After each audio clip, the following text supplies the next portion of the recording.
The problem we were actually solving was retentions. You do CrossFit for 2 or 3 months, you might not see the numbers change on the scale, you might not feel like, but if you can show people with data, like you're actually improving, you just hit a PR, you're getting better. But here's one thing that I don't care what science you go find on Google, you cannot argue it. Getting in a cold plunge is extremely difficult, and going and doing that makes me a better person mentally and physically. We are, I would argue, the most product-focused company in our space, and the way we create value is by building better, we build products. So we're gonna continue delivering consistent value through new features.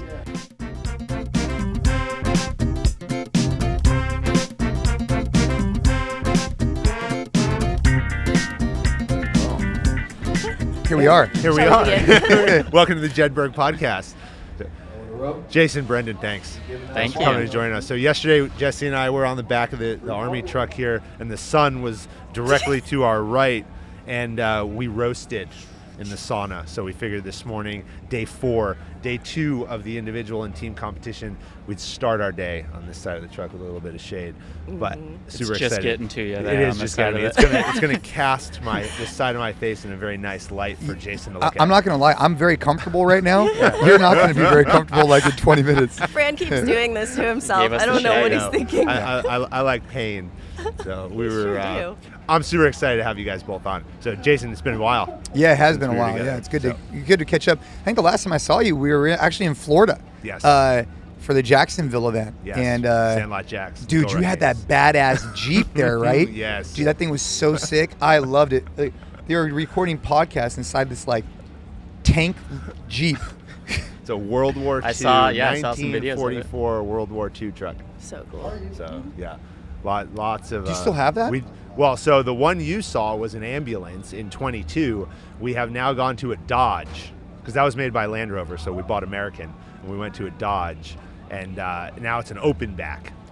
So you have the option to have this canvas top or open it up. So that one sits in my garage, leaking oil all over the place. So my wife's thrilled. She loves it. Yeah, thrilled. Super excited every day when she goes in there and sees it.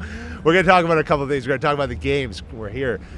ESPN just started yesterday, the coverage, and you're famous now. Oh my gosh, I'm not. You're going to Now, broadcast on as opposed ESPN to now. before. Yeah, well, now you're more famous. The ESPN thing was so interesting because like, some people knew about it, some people didn't, but the deal just took a while to actually like come to terms with from the lawyers. And I mean, last minute they announced it. So yeah, they announced it on Wednesday. On Wednesday. And they started it on Thursday. Yeah. So exciting. Hopefully more people will watch it. Hopefully a lot of people watch it today. And then, like I told you guys on Saturday, it's prime time right before the UFC fight. So if you ever wanted to get exposure to the sport of fitness and CrossFit, like that's the opportunity. Yeah, Yeah, there's a lot of crossover between fighters and CrossFit, right? Yeah. I mean, I think it's like on the fringe. It's like I do a lot of Jiu-Jitsu, and Jiu-Jitsu and CrossFit are like right there. And then you got the MMA crew that's like right there too. It's like this like bubble of likes hard stuff. Yeah. Punishment. We'll call it punishment. Yeah. Brendan, congratulations, man. You just took over as the CEO of Wodify. We were Thank you. honored to have Amit Shah, your boss, former boss, or now the chairman of Wodify. So he joined us on episode 103. So the first episode from Sandlot Jacks 2023, Amit came down from Philadelphia and Denver, and he spent some time with me in the back of the truck, and we talked all about Wodify, his journey from a janitor at Mars to, I call him a tech mogul, but fit tech, right? And what he's doing in that space. So congratulations to you, but Thank you're in you. the hot seat now. Appreciate it. Yeah, thanks. You got back-to-back Wodify CEOs on, and That's really right. excited to be here. So should I call you anything different? Call me Sir, Mr. sir. Rice. I used to call you Brendan. Yeah, now I should call you can, Mr. you can Rice. still call me Brendan. Text me. Oh man. Jason, I want to ask you, we last connected on episode 54, former CrossFit Games champ, world's fittest man in 2008, also placed second in 2013 and third in 2014. You also had your 2019 event that we talked all about where you had the Red Bull before and almost died. Oh yeah, 2009 event. Yeah. Oh 2009, yeah. So what's it like to come back to the games now as a broadcaster and as a spectator and not as a competitor? I actually got that question yesterday. I think it's interesting. So I competed professionally in CrossFit from 2008 through 2016. At that point, my daughter got sick, and I pivoted away from the sport. And when I got back into the sport, like, when I went back to the first regionals or first games, there was a part of me that kind of missed it a little bit, but it was so, like, because my daughter, so she got diagnosed with leukemia, because of that, like, it wasn't even like on the fringe if I was going to continue competing. It wasn't even like a thing. It wasn't even like a debate. And so because it was just so strong, like, I'm out, it never really drew me back in. You know what I'm saying? Like, now when I come here, like, I don't have goals or aspirations to be back on that floor. I'm good with it. I compete in jiu-jitsu and other things, but this chapter was amazing for my life. But I think because of how abruptly it happened with, like, Ava getting sick, like, it never like drew me back in, so it's easy for me to be at these events. You brought up Ava, and I just want to point out, you announced, if I'm correct, shortly after we last spoke, that she's doing great now. Yeah, so the way leukemia works is, in girls at least, is you get treated for 2.5 years, and then after you get treated, 5 years after that, you're considered cured. And so she got treated for 2.5 years, and then she hit her 5-year mark like 4 months ago, and we just got back from Europe as a family. We went there for a month celebrating her being cancer free. So awesome. Yeah, her statistical likelihood of getting cancer is the same as any of ours sitting here. Wow. Yeah. Wow. So it's a big deal. It's like a huge cliff, you know what I mean? Yeah. Oh, it's a long journey for you and the family. Yeah. I mean, learned a lot. And she works out with you now, right? Every day. It's so interesting because I was talking to a gentleman the other day, and I think this is something for any parent to think about, like factory reset. So like when you get like a PlayStation or something, or I don't know, a Apple computer, and you do a factory reset, you then get to figure out what apps you're going to put on, what inputs you're going to put on. And with the kids, they're like at a factory reset when they're born, and then you get to control the inputs you put in. And if you don't input the right way, there's other outside forces that start to lean in. Well, because we've just instilled this idea of fitness and health in our children, like Ava never thinks that lifting weights is a bad thing or that she's gonna get bulkier. It's just a part of her lifestyle. So yeah, she works out with me in the mornings. We're trying to work still that balance where always just being aware that, like, not being too crazy on fitness, not being sedentary. That's what we do. Yeah, it's good. That's incredible. Talk for a little bit. I see so many brands here right now and so many activations. You made the transition during this time as well from an athlete to a business owner and an entrepreneur, and then had to scale NCFIT, find the value proposition, and then scale it globally, and done a phenomenal job in that. And I always talk about the experience that I had going to see you in the gym. That was like the kickoff. I don't think I ever told you. To my commitment to doing all of our episodes in person was going to see you. Really? Yeah, absolutely. No, you never told me. That's cool. Just because, like, the connection and yeah. Well, you and I had spoken before I went out, and we were like, well, do we do it in person? Do we do it? And then you had said it's so much better in person. And I had done maybe, 10 or so at that point, because that was also at the back end of COVID and everything. Right. And I'd done a small number in person, and I always felt that way. And then you said, no, just come out to California. It'll be fine. And I was like, oh, okay, sure. So we went to California, did the one episode. On the way home, I said, you know what? At all costs, whatever it takes, we're going to do these things in person. And that changed everything that we've done on this podcast for the better, and has made it a staple of doing these activations, going places, and being able to tell the true story of our guests and create a meaningful relationship that's not transactional. Yeah. So thank you for that. Oh. That's why I bring it up. Nice. Well done. I'm not Wodify CEO, but I'm doing my best. But talk about the transition into entrepreneurism, into a gym owner, some of the opportunities that you saw, and why you said this is something I want to do. Well, I mean, look, when I first got into CrossFit and I won the CrossFit Games, I won like $1,500. It wasn't like a thing. Like, there was no fame, there was no fortune. There's celebrity status now. Maybe like it was like Ninja Warrior 20 years ago, or whenever it was. I don't know, right? Like, maybe it was like Ninja Warrior today.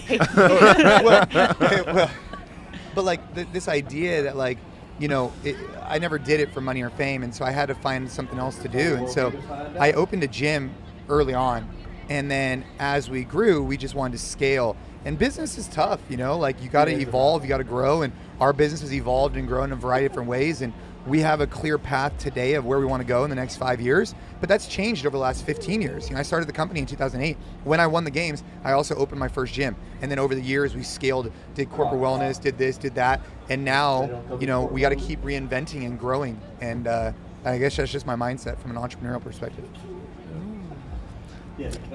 Can you tell me a little bit about getting into jiu-jitsu, like coming from being the fittest man on earth, going into something and being brand new, and what it's like taking on a new challenge and being a beginner again? Yeah, everybody should be doing jiu-jitsu. If you're not doing jiu-jitsu, you should be doing it. I think, Just to be clear. He's looking at you I and hear that a lot. Hey, I've been wanting we to get wrestled into it. just to make sure I clarify. No, I think, you know, coming from CrossFit, obviously I was at, you know, the tip of the spear there in terms of like, you know, fitness and health, et cetera. And going and learning a new skill, I just think is so valuable. I think it makes you a better coach. I think it makes you a better human being. I think it humbles you.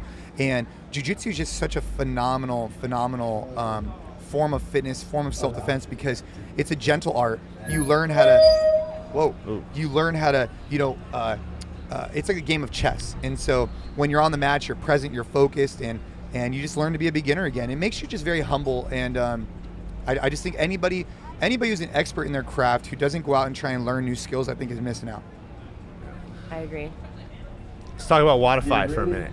Yeah, So you're in the hot seat now. I'm in the hot seat. Okay, but the journey for you started when you decided out of college. You went to Wisconsin, so you spent time here in Madison, right? Kind of jealous. The sun was coming up over the lake this morning. I'm like, damn, It's a nice Cheese city, curds, right? bro, I was so fired up for some cheese curds, and I had them 2 days ago, and they were not good. Where'd you go from? You went to the wrong place. Fried I cheese went, curds? I went to the hotel restaurant. What? Come You went to on. the wrong place. At the Sheraton. Yeah, we can go get some good cheese curds. And you called out the Sheraton. Go get the cheese curds at the Sheraton in Madison. But you started a mattress company, running around in shirts that said "Come sleep with me." Yeah. And now you're the CEO of Wodify. Yeah. How'd you From- get there? Did you ever end up sleeping with anybody because of the shirt? Whoa. I mean, listen, it was I purely forgot a you were- marketing thing. I forgot you're a CEO. Yeah. No, the mattress. Yeah, I started a mattress company back when buying a mattress online was something people didn't really know they could do, and it was just kind of like Jason was saying, like an experience in entrepreneurship where I basically over 2 years made every mistake you could make.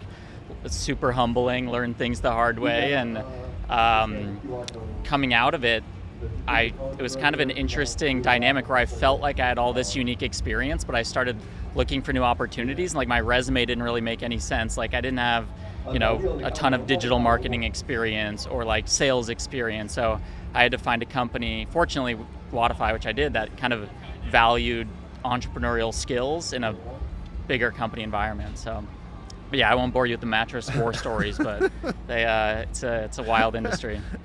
So Wodify had value proposition, right? You got to solve a need. Yep. And then the need that was initially identified by Amit was that you have these athletes who are coming into the gyms, CrossFit athletes primarily.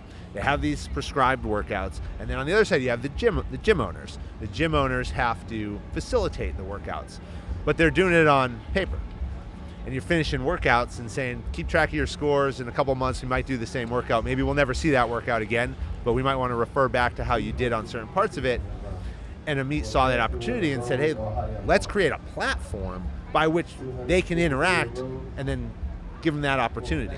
Talk about the growth of that and the initial concept, and then how that has benefited NCFIT and Jason's company. Yeah, I mean, I think the problem we were actually solving was retention. So that challenge you described was a real challenge, but the business problem, the reason we were successful is it created value, which was retention for gym owners. So it started as a side project. This little gym in Cherry Hill, New Jersey, put up a screen on their wall and had their athletes start recording their scores. And we just kind of went to gyms like NCFIT early on and CrossFit Mayhem and these gyms around the country and said, hey, let us install TVs and try this thing in your gym. And if you guys like it, please just tell people about it. And you can see like a heat map of our early sales around California and different areas of the country where we did that, because again, we were helping with retention. We were proving, you do CrossFit for 2 or 3 months, you might not see the numbers change on the scale, you might not feel like, but if you can show people with data, like you're actually improving, you just hit a PR, you're getting better. And then the story of how we grew from there was kind of just being, listening to our customers. Like we had some customers who were like, I love this, but if you guys can't build the ability to reserve classes and process payments, we're going to just, that's what we need. And so we built out the platform from there and kept listening to customer feedback that led us to deeper partnerships with NCFIT and new products we launched. But yeah. Yeah, that sounds like such a game changer to me because I'm so motivated by beating my own records. Yeah. And like with CrossFit workouts where you're doing something different every day, over time, like I'm not going to remember what my numbers were on the first try. I think it was remembering your numbers, and a huge part of the early success was the social engagement. So CrossFit is kind of competitive. People like going into class and seeing how they do. But if you go to the 5:30 class every day, you're competing against the same 15 people. And with Wodify, suddenly you see the entire day, the 5:30 class, the 6:30 class, the evening class. You see everyone's scores. You can like and comment on people. So like that social engagement was a huge part of how we grew so fast. You do CrossFit for 2 or 3 months, you might not see the numbers change on the scale, you might not feel like, but if you can show people with data, like you're actually improving, you just hit a PR, you're getting better. Gym owners were able to just basically click a button and get all the resources and tools that we were using for our gyms at a fraction of what it would cost them. Like if gyms provide a better product on the floor, by having better coaches, their business is going to be healthier. They're going to have better retention and have all those other features. And coaching is a skill that needs to be developed. We are, I would argue, the most product-focused company in our space. And the way we create value is by we build products. In 2012, we told gyms to put TVs on their walls, and we got laughed at. And go in any CrossFit gym in the world now, and you're probably going to see a TV on the wall. But we're just constantly pushing the envelope with innovation.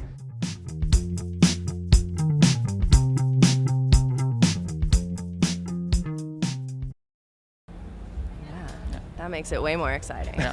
Yeah.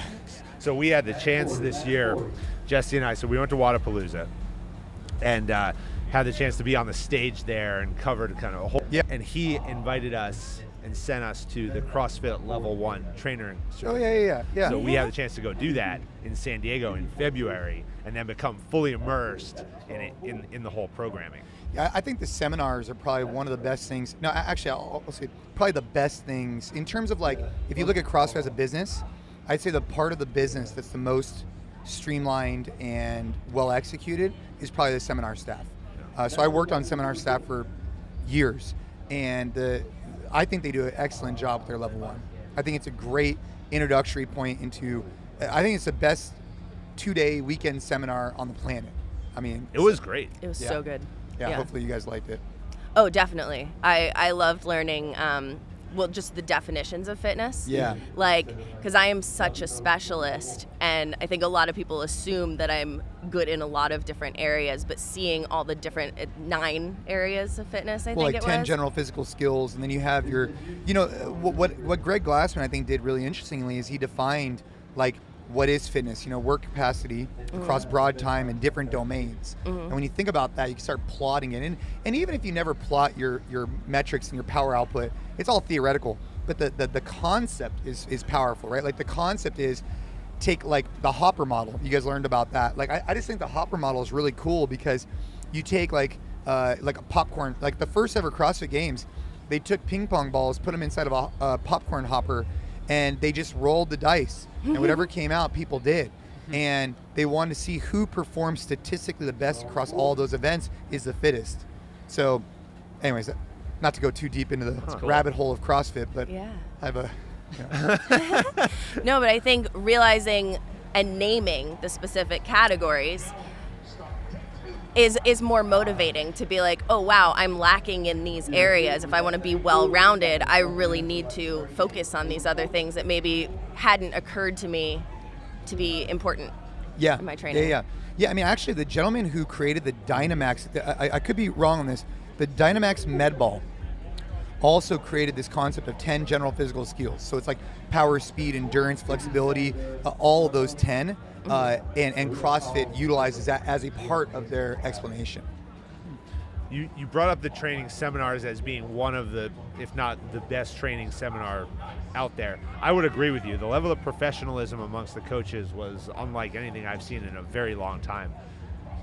Talk about training coaches for a minute, because you're training coaches in your gyms, and Wodify has launched the Wodify workout marketplace in order to enhance the training coaches. So talk about the importance of the coach in the programs. We see a lot of them running around with coach bands here. Yeah.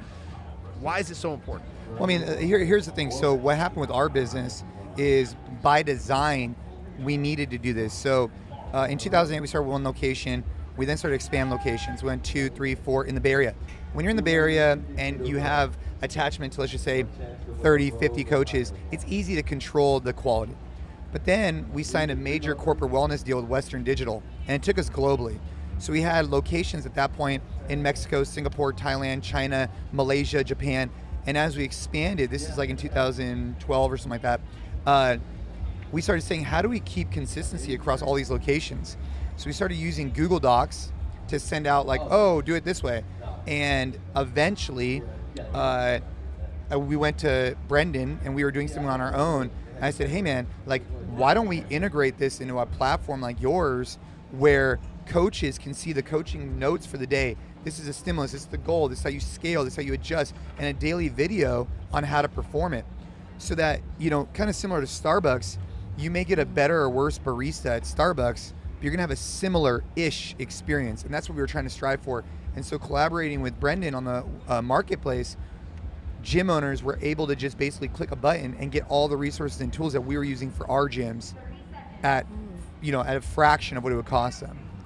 I think one of the things that I learned from Jason too, that is how to lift weights, a cool way to think about it. Yeah, I really soon to be jiu-jitsu. Yeah. Was like, what is the product of a gym, like a CrossFit gym? What is the actual product? And I'll paraphrase something I feel like you taught me, which is like, the product is what you experience on the floor, which is a combination of the actual workout itself and the coaching, and the coaching is perhaps the more important or most important part of that. And I've seen, like, one of the things I enjoy doing whenever I travel is just dropping into like random types of gyms. So CrossFit gyms, but also like Barry's, Orange Theory, like all sorts of different types of gyms. And I've seen the spectrum of coaching and how big of a difference it makes.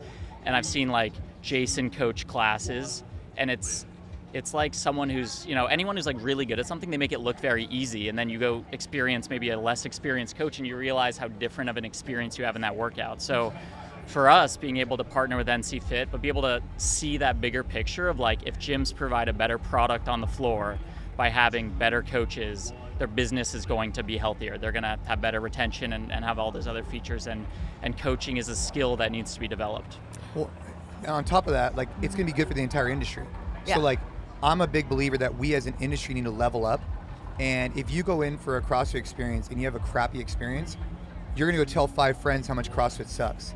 But if you go in and you have the best experience of your life, you're going to tell 5 friends how awesome you had it. And tools and resources like this are just trying to help the industry. Yeah. So what is it that makes a great CrossFit coach? I got this one, Jason. All right, from my experience. I'll give it a stab, and then you give me. I feel like You're the CEO, man. I'm feel going to keep like, saying that because it's the first time I've seen you since you became the CEO. on the less technical side, like being able to give someone I almost said the best hour of their day, but I feel like that's too but being able to give someone a really just like the experience they're looking for, which for a lot of people is an enjoyable hour where they feel like they accomplished something and they got a great workout in. And so what that means is like, you show up with a lot of energy and excitement. You give a few people kind of personalized cues that they need, which might be more technical adjustment on the movement, or it might just be like, dude, great job, keep going. And I don't know, you just keep the class moving, keep it exciting. A great coach does 3 things. Make sure that people have fun. Number one. If you're not having fun, you're not going to retain people. They're not going to be consistent. They're not going to get results. Like, period. You could do something for a day, 2 days, 5 days, but if you're not enjoying the experience, you will not come back in consistently for a lifetime. So, number one, you got to have fun. Number 2, you got to get in a good workout. It's pretty straightforward. Do 7 minutes of burpees, you're going to be tired. And then number 3, you and I did so 6 far. minutes of burpees. I think I'm still sore. and He still talks about that All the time. all the time. And then number 3 is learn something new. So if you could do those 3 things consistently with a level of care and professionalism, no one cares what you have to say until they see how much you actually care about them as a human. If a coach can do those 3 things, whether you're learning any skill, if you can have fun, learn something new, and get in a good workout, that leads to retention, and that leads to results. One of the things that's been said about you, and I'm going to put you on the spot here, oh boy, is that you can walk into a room and have 5 people in it, or you can walk into a room and have 100 people in it. And you're going to give the same amount of energy to everybody in that room, regardless of how many people are in there or what their backgrounds are. That's right. That's right. I mean, I'm a big believer that everybody pays the same amount of fee to come in for your class. Everybody deserves a certain amount of touch points. The goal is, it's a normal class, 3 individual touch points. So the goal is, I'm going to walk around, I'm going to go ahead and give him, give Brendan some type of cue, tactile, visual, verbal, whatever, and then I'm going to continue to move around the class. I'm going to try and do that 3 separate times. But from a macro theme, if you have a 100-person class, you're talking high level. But you gotta make sure you're hitting those 3 points. Like, how do I make sure people have fun? I gotta bring the energy, I gotta bring the excitement. But how do you teach them something they haven't done before at a macro scale? It could be something as simple as being like, dude, today, try your feet 2 inches wider because of this. And all of a sudden walks away like, damn, I've never heard that before. All of a sudden, boom, you trigger that 3rd component, the education piece. What do you look for in your coaches? Safety. I have a history of overtraining, and so knowing that I have a coach who can pick out any of my form errors gives me the freedom to trust them to let me push myself. I know if I'm worried that they're gonna push me and not see my form errors, then I'm not comfortable pushing myself. How do you manage a group of 100 people and give those correct form cues and keep them from, valgus knees? Yeah, I mean, so just to level set, there's a prerequisite that if you're a coach, you should understand the foundations and the fundamentals of movement, and you should be coaching. Like, a coach's job is a coach. If you start the clock and you're just on your phone scrolling Instagram, you're not doing your job because you're not engaging with that athlete, right? From minute 1 to minute 60, it'd be like, here's a funny analogy. Imagine if you're a coach out there listening to this right now and you went and paid for a 60-minute massage, but in the middle of that massage, the person jumped on their phone and scrolled Instagram. It's the same analogy. They're paying you for 60 minutes of full engagement, full attention, and part of that is making sure you're moving safely and effectively. Mechanics first, then consistency, then intensity. But back to your point. With 100 athletes, so I was in Lake Tahoe last week. I taught 200 people. It was parents and kids. On a workout or a class like that, I have to set myself up for success. So I will not be implementing loading. Anytime you add in loading, there's an additional level of responsibility for safety. But you could still hit my 3 cues. Have fun, learn something new, and get in a great workout while keeping everybody safe. You just can't see everybody all the time, but you could do movements that are going to keep them effective. So, for example, I'll look at volume. I'll look at loading. I'll say, okay, I'm going to hit different parts of the body, but I'm only going to do so many reps so we don't over-simulate the squat, for example. If you haven't exercised in 10 years and I have you do 200 squats, you're not going to be able to get off the toilet tomorrow. So those are things that I could do from a safety perspective with 200, 100, or 50 people. Yeah. Wodify's incorporated this feedback, and you can actually go and comment and like people's workouts now to really build on that community. We talked a lot with Don Fall yesterday, so Don joined us yesterday for a little bit in the morning, and we talked a lot about the community of CrossFit and being able to build each other up, but there's also the scalability aspect that you just brought up. And we're sitting here in front of the Army's Be All You Can Be. And one of the reasons why that becomes important, why the Army brought that back, is because it's really about building leaders and building people who are the best versions of themselves. And they don't necessarily have to be we had Roman Krenikov. They don't have to be the Roman Krenikov and the number 1, but what gets them up in the morning to go work hard, push themselves, focus on becoming a better version of themselves at the end of the day and doing things the way they want to do it. How do you get people, not only in CrossFit, but in life in general, to understand that, we see a lot of stuff on Instagram that looks really awesome. People with half naked, working out really hard with a lot of weight, but I can't do that, and that's okay. Yeah, it is okay. I mean, last night I announced the adaptive and age group divisions, and I witnessed 60-plus-year-old people doing bar muscle-ups. Yes. Like, most people 60-plus can't even hang from a bar. And these people were going from below the bar to above the bar. And I'm like, wow. And so, a lot of things are possible, but you gotta just balance this inspirational component. I mean, I love the idea of be all you can be. I think that as a culture, right, we're getting softer and softer and softer.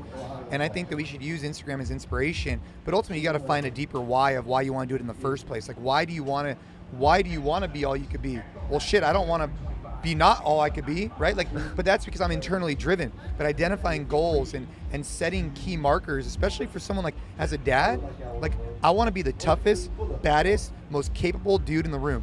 I do, because I want to be able to defend my family. I want to be able to defend myself. I want to be able to perform any daily task. I don't want to look at my son who says, dude, I mean, I don't know. Like, imagine, with kids. Do you have kids? Okay. When you have kids, they'll come up to you nonstop. Dad, let's go do this. Dad, let's go do this. All Dad, day let's go. long. All day long. All day long. And, I try to never say no. But imagine if you had to say no because you're just too tired or too unfit. Imagine if you couldn't go play ball with your kids because you couldn't throw a ball or be active. That sucks. You should start training today, and that's your why. When things get hard, it's you got to revert back to why are you doing it in the first place. You got to think about what that is deeply. Yeah. Highlight of my day is going and playing lacrosse with my daughter in the backyard. Dude, I'm trying to get my son into lacrosse. You have to start now. On the West Coast, it's not that big, but it's getting bigger. They have to start immediately. Immediately. Text him quick. You got to start jiu-jitsu immediately. Right now, there's some grass. Yeah. Are we doing a lesson after? Yeah. I think we After are we going get to up? have to do I love that. the idea of lacrosse. I love the idea of rugby. I love the idea of wrestling. I just think that kids need to do more. Yeah, falling. I feel like learning how to fall safely should be taught in gym class. Did you know that one of the biggest statistics of the lifespan is your ability to get up and off the floor? Did you hear about that? Yes. Like basically in the Japanese culture or Asian cultures, the lifespan extends because the adults and elderly sit on the floor. And so they learn how to get up and off the floor. But Yeah. then here in America or United States, people will fall and they can't get back up and they end up dying. Yeah. Jeez. So the very first thing, I've never thought about this before until you brought it up. The very first thing that you're taught in what Army combatives, hand-to-hand combat training in the Army, is how to get up off the ground. That's like the first day or two. The only thing you're doing is getting up off the ground. And that's probably exactly why. I've never asked that question before. I don't know what the statistics are on it, but I do know that if you can't get up off the floor, you're in a lot of trouble. Yeah, you're dead. Yeah. Yeah, That's true. you're dead. All right, CEO. Yeah. We told you you're in the seat, but now it's about the vision, right? What's next for Wodify? Where's it going, and what's the plan for the next 12, 24 months for you? Yeah, good question. I think so. I sent an email to all of our customers with the announcement, and I sent a similar message internally to our team, and I position it as 3 commitments I made to each group. So for the employees, for our team, because it's a big responsibility. I've been at Wodify about 5.5 years, and I've worked in a lot of different areas of our company. So I'm very I feel really good about the company. I'm very confident at the company, but all of our employees own shares in the company, so I am now directly responsible for a lot of their financial stake in our business, and we just have, it's a big responsibility. So I put a lot of thought into what I wanted to say to the team, and my commitment to them was I'm going to continue investing and growing in our team. We develop so much talent internally, so many of our promotions and so much of what we do is bringing people up, but also just maintaining a bar of who we bring into the organization, because talented people, the way to lose them is have them work with people who aren't at the same level as they are. So invest in our team. I committed to what I termed as lead with curiosity. So basically just go in and be like, listen, there's a lot I don't know, and so I'm going to ask a lot of questions and just need you guys to help me kind of get into the business more. So I'm going to lead with curiosity, and I'm going to be ready to win with you guys. So it's basically just I'm going to work however hard I need to work. I'm going to ask you guys to do the same, and we are going to continue winning in our market. For our customers, I think sometimes leadership changes or CEO changes come with listen, new plan, we're shaking things. And for us, it's not so much that. I said we're gonna keep operating with the same vision we've had for a while now, which is we are going to continue consistently delivering value by building, we are, I would argue, the most product-focused company in our space. And the way we create value is by building better, we build products. So we're going to continue delivering consistent value through new features. We're going to be on the forefront of innovation in fitness technology. So we were, in 2012, we told gyms to put TVs on their walls, and we got laughed at. And go in any CrossFit gym in the world now, and you're probably going to see a TV on the wall. And we're pushing the envelope every day with that. So we have like Coach Views, a new feature. We talked about some of the value that delivers, but we're just constantly pushing the envelope with innovation. And then the last one was just leading with integrity and transparency. So when we make mistakes, we send videos to our customers, and we're like, hey, here's what happened. We messed up. When we form partnerships, we do it in a way that we feel good about, and we can shake hands and feel like both sides are winning. And yeah, so those are kind of the 3 pillars that I talked about. Awesome. Can't wait to watch the company grow under your leadership. Thank you. It's going to be awesome to see. Yeah, we're excited. As far as I'm a customer too, right? I love Amit. I think Amit is badass. He treated me with nothing but respect, and he supports Ava's Kitchen, which is a big fundraiser that we do for pediatric cancer. So that obviously wins him some brownie points in my heart, right? Like, he cares. But Brendan's been the COO for a while, and like, as far as I'm concerned as a customer, like, I've engaged with Brendan for so many years. Like, it's not a big, like, when I got the email, like, my reaction was, this is my initial reaction was, I'm surprised Amit didn't send it, but kudos to Brendan. Hell yeah, let's rock and roll. Like, that was it. Like, there was no, like, so just sharing from like a customer perspective, I think people are just like, great, we know who Brendan is, let's rock, like. Awesome, thank you. Yeah, getting to know we're still a small enough company where I've had the chance to interact and get to know a lot of our customers. Like, I was thinking, Jason, remember when we went to that gym in St. Louis, Uncharted? So Jason and I, after we launched NCFIT together, I think it was like the first 45 days, if anyone signed up, we would go out and do an event with them. And so this gym, Uncharted CrossFit outside of St. Louis, won. And so Jason and I just fly out to this gym on like a Friday afternoon, and we go out, and like, we got there, and you and I did a death row. We did this like burpee row workout. It was like my second time meeting. I was like, all right, we're gonna do this workout. So we do this workout, and then Jason coaches a 65-person class. We do a potluck with them, and I'm like, it's like 9 o'clock at night, and we're eating like mac and cheese in this gym, and I'm like standing next to Jason Khalipa, and we have another gym owner who's a customer, and I'm just like, this is cool. Like, being able to work at a software company is, sometimes you're like so far removed from that kind of stuff, but that was a cool experience, and that was a good time. It's cool. Like, I think our customers are, I was talking about this last night at dinner, like, gym owners are some of the most selfless entrepreneurs, because you're signing up for a very challenging business, and your customers, like, your goal is to help them lead better lives.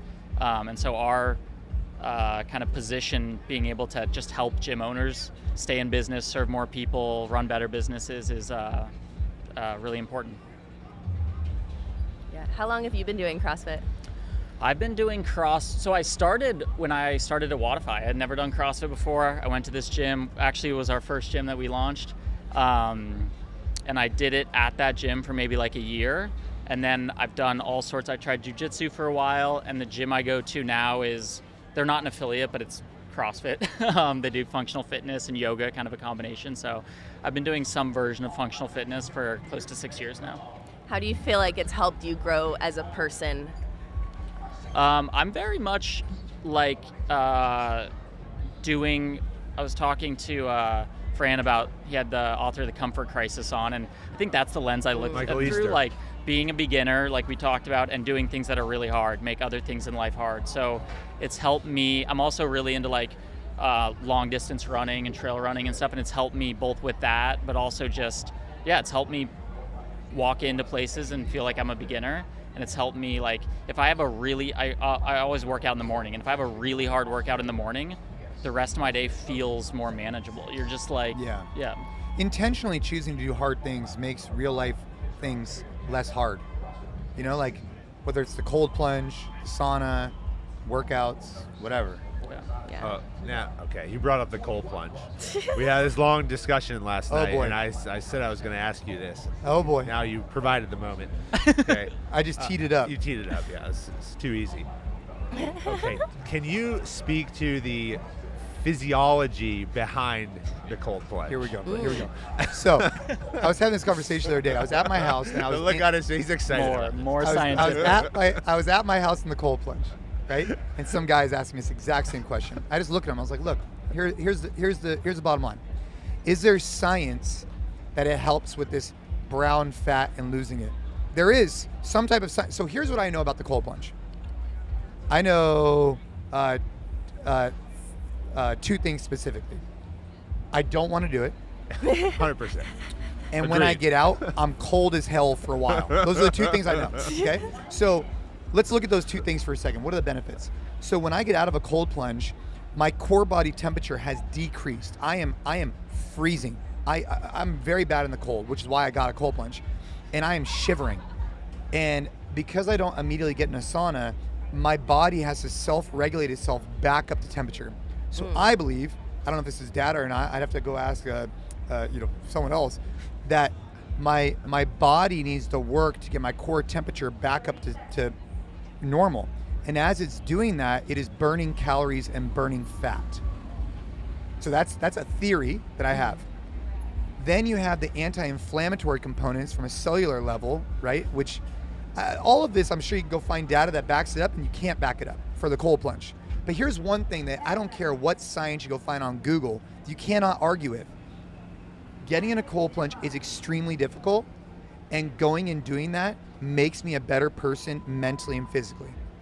Period. Like, there's no debate. Like, you could debate everything else you want about the brown fat, anti-inflammatory, who knows what else you could talk about.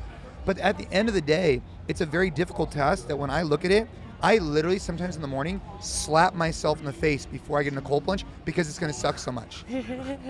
When else during the day are you that like, shit, I walk out there. This is honestly what I do. I walk out, I start taking off my clothes. I still have like a board shorts on or whatever. Start taking off my shirt, whatever, sandals are off. I just keep walking. I don't stop. I walk up to it. I'm like, let's go. I pump myself up like Rocky music in the background. I get in it. I sit in it for 5 minutes, 3 to 5 minutes, depending on the temperature, and I get the hell out. Yep. Does that answer your question? Like, it doesn't matter, the science. It doesn't matter. Yeah. Like, the science could say whatever it wants. It could tell me that I'm going to gain weight. I don't care, because it's mentally putting me in a state of discomfort that I believe is beneficial. And I'll tell you this. I have witnessed firsthand in my daughter life-changing results from the cold plunge. Life-changing. Oh, wow. Your daughter does cold plunges Life-changing. too. Wow. Like I mean, and I mean this with all seriousness. For my daughter, I find it to be the single most effective tool that we have used to help support mental health, and she will do it for the rest of her life. Wow. We have it at 55 degrees, which is like the ocean where we live in Santa Cruz. Mm-hmm. And when she gets out of it, she's a different person, and I cannot speak highly enough about it. I think every child should be doing go buy it. a cold plunge. That was like the best endorsement for a cold plunge I've ever heard. So I make no money if you go buy a cold plunge, by the way. There's Andrew Huberman actually talks about it, I think, in his podcast about dopamine, and what he says is exactly what you just said. Basically, like, if you keep getting dopamine rewards, you have this higher tolerance of it takes more and more pleasure to receive the dopamine rewards, but every time you do something hard, like specifically an ice bath, it resets a lower bar so that you can be happier with smaller things. And so resetting that every morning with a cold plunge just gives you a happier life. That's right. I think for adults it's very important. I think for the youth it's even more important, because the youth have it so hard right now with social media, with all the pressures and with everything going on, and with we're trying to create these bubbles for our kids with air conditioning and all this stuff, like trying to get them as comfortable as possible. But I actually think we're doing our children a disservice. I don't want to go off on a kid rant, but that's my opinion. I is agree that with you. we're doing our youth a disservice by keeping them too comfortable. We need to expose them to hard things, because life is going to come and hit them hard. And if they aren't exposed to adversity now, they're not going to be as well versed to handle it in the future. Definitely. And maybe I'm just biased because my daughter out of nowhere got leukemia. Like, it's like, maybe I just like life is good, and then boom. No, I think you're right. I mean, my daughter's 13, and we're dealing with that right now. She's going into high school, and the most consistent thing that I'll tell her every day is it's hard. It's supposed to be hard. Yep. How are you going to wake up every day and figure out how you're going to challenge it and tackle it and come out when you go to bed and say, I did something.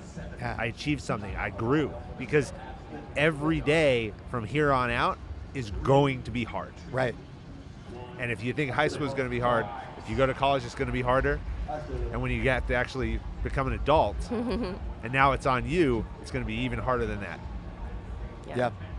So. Yeah. So the cold plunge, for those reasons alone, I think that the debate is over.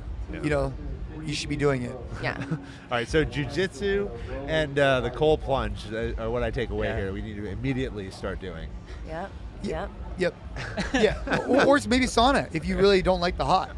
Like for me, I just It just has whatever to be you whatever hate you the hate. most. you Yeah. do. Yeah. I like that. All right, Yeah. we have 3 more days of the game, so it's really ramping up. What are you looking forward to? For me, Besides your fame and stardom on ESPN. no, for me, I'm just very focused on ESPN. Don't fuck it up. Yeah, don't fuck it up. Like, Come on. I mean, honestly, like I'm not even doing many conversations or podcasts because I just want to I want my voice to sound good. I want to, Yeah. I just, you know, I want to win. I want to do well. That's what Yeah. I'm focused on. All right, you're gonna do What are well. your favorite parts about announcing, and what's the most challenging? I mean, I think for me, it's like trying to add value. And on ESPN, it's very difficult because you have sound bites. It's how do you constrict a value into a very short sound bite, and how do you provide for the viewer at the bar who's drinking a beer, and they see this thing on TV, and maybe they can barely hear. How do you provide them with some type of nugget that they walk away after drinking that beer like, dude, you know what? Maybe tomorrow I'm going to go for a walk. Like, how can I do that? Yeah. Yeah. And if I could get someone to do that, you're then improving human health. And we have millions of eyes on this. What is my responsibility? My responsibility is to make the event look so sick and badass that it inspires someone to get off their couch and go do something cool. It is That's a a big. great I've mission. never really been thinking about it that way. Like being on ESPN is a huge milestone. Again, is a big milestone. But what you're saying is almost more important. Like you're giving context to the whole thing and helping people understand. Like that's not what it's going to be like when I walk into my CrossFit gym down the street. If I do that. Right. But it's All right. There's a lot of pressure. Yeah, thanks. a lot of pressure. No, I mean we were talking about jiu-jitsu. Like I think jiu-jitsu, like CrossFit, one of CrossFit's goals is to grow CrossFit, and this is a huge part of that. And jiu-jitsu, to some degree, in mixed martial arts, has done that with the UFC. Like they've done a great job of, the UFC has blown up, and jiu-jitsu gyms are everywhere now. And I feel like CrossFit can learn from some of that. And Yeah, and think about like what Joe Rogan's responsibility is when Yeah. he's announcing. Like he's trying to make it exciting, Yeah. engaging, but he's also trying to educate and inspire. Like there's a lot of responsibility there. The ESPN thing's a little bit different. You don't have as much. It's more sound bites, but still, it's the same idea. Yeah. Well, there's no better person for the job. Thanks. So I'm inspired on a number of fronts every time I talk to you. So I appreciate you taking the time to talk to us. I know you got a lot going on. I appreciate Wodify in partnership with the Jedburgh podcast. Yeah, we're happy here at to work with you CrossFit guys. Games. It's been really awesome getting to know the company, getting to know you, Brendan, and Amit, and the whole team, and what you talked about with people, good people, right? That's what matters. Special operations forces, truth number one. People are more important than hardware. We can have everything in the world. We can have the most expensive equipment, the greatest things.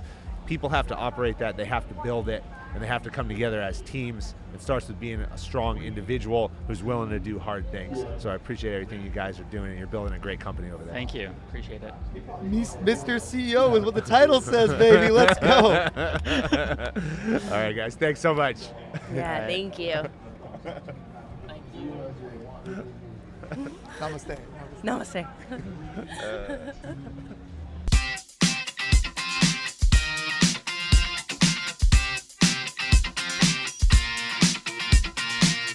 American Jedburghs went out to form the foundation of the United States Special Forces and the Special Activities Director to the Central Intelligence Agency.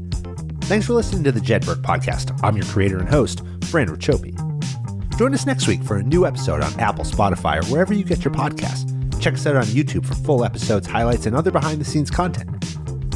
If you like what you heard, give us a like and leave a review. Follow me, Fran Racioppi, Jessie Graff, Talent War Group, and our CrossFit Games sponsors, U.S. Army, Wodify, GoRuck, and Hero Coffee on LinkedIn, Instagram, Facebook, Threads, or X. Send your comments and inquiries to Fran@JedburghPodcast.com. As a former member of Special Forces, the Jedburgh podcast donates a percentage of all proceeds to the Green Beret Foundation, supporting America's Special Forces and their families. Thanks for joining us on this episode. How you prepare today determines success tomorrow.